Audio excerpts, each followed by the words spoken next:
ہماری زمین پر کچھ ایسی چیزیں بھی موجود ہیں جن کے بغیر زندگی کا تصور بالکل ناممکن ہے، اور ان چیزوں میں پانی بھی شامل ہے، جس کی اہمیت سے کسی کو انکار نہیں۔ اگر زمین سے پانی کا وجود ختم ہو جائے تو کرۂ ارض پر موجود تمام جانداروں کا خاتمہ ہو جائے گا۔ روز اول سے ہی پانی انسان کے لیے بہت ہی اہمیت کا حامل رہا ہے۔ اگر ہم پاس کو دیکھتے ہیں تو انسانی تہذیب و تمدن کے تمام آثار پانی کے ذخائر کے بالکل قریب ہی ملتے ہیں، اور آج کے اس دور جدید میں بھی تمام انسانی آبادیاں پانی کے نزدیک ہی قائم ہیں، جس سے اس بات کا پتہ چلتا ہے کہ پانی انسانی زندگی کے لیے کتنا ضروری ہے۔ اگر حالات سے زمین کو دیکھا جائے تو ہمیں دو چیزیں بڑی واضح نظر آتی ہیں۔ نمبر 1 بڑے بڑے سمندر، اور نمبر 2 بڑے بڑے بادلوں کے گروپ، اور یہ دونوں ہی پانی کے بہت بڑے سورسز ہیں۔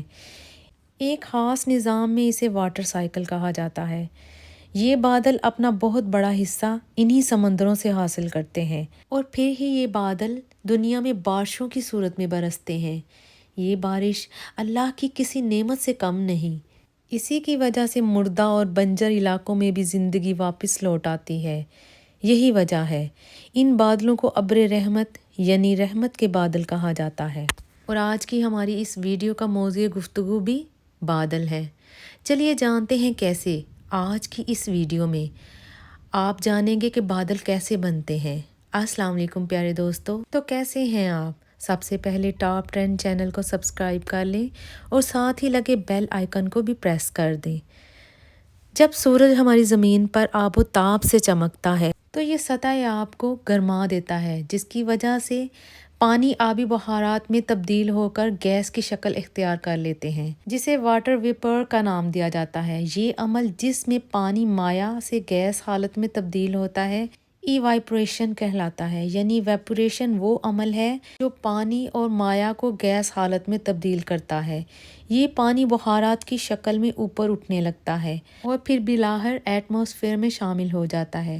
جب یہ بخارات کرۂ ہوائی میں سب ریجن میں پہنچتے ہیں تو ان کی حالت بالکل چینج ہو جاتی ہے، یعنی کہ یہ واٹر ویپر سے واٹر ڈراپ لائن میں تبدیل ہو جاتے ہیں۔ آسان لفظوں میں یہ پانی گیس سے مائع حالت میں دوبارہ واپس لوٹ آتے ہیں۔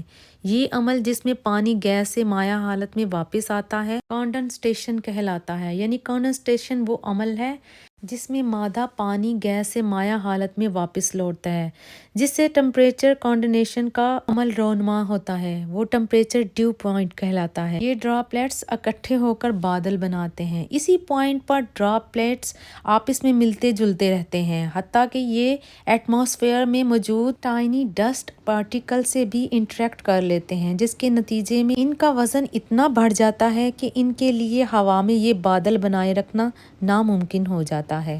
اور پھر اس کے بعد زمین کی گریویٹیشنل پول بھی اس کو اپنی طرف کھینچنے لگتی ہے، جس کے نتیجے میں یہ چھوٹے چھوٹے قطروں کی صورت میں زمین کی طرف واپس لوٹنے لگتے ہیں، اور یہی قطرے بارش کی صورت میں رین کہلاتے ہیں۔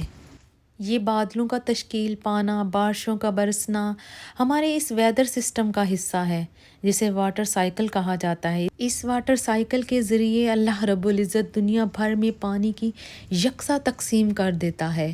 کرۂ ارض پر پانی کی یہ ترسیل زندگی کو ایک نئی جلوہ فراہم کرتی ہے۔ یعنی کہ بادل ہمارے واٹر سسٹم کا انٹیگرل حصہ ہیں، جو ہماری موسمیات میں ایک اہم رول ادا کرتے ہیں۔ بادلوں کے رنگوں کی اگر بات کی جائے تو یہ ہمیں سفید رنگ کے علاوہ کئی اور رنگوں میں بھی نظر آتے ہیں، یعنی کہ رنگوں کے اعتبار سے بھی ان کی بہت سی اقسام ہیں۔ تو یہ تھی ہماری آسمان پر بادل کیسے بنتے ہیں، ان کی اہمیت اور پیچھے کے راز۔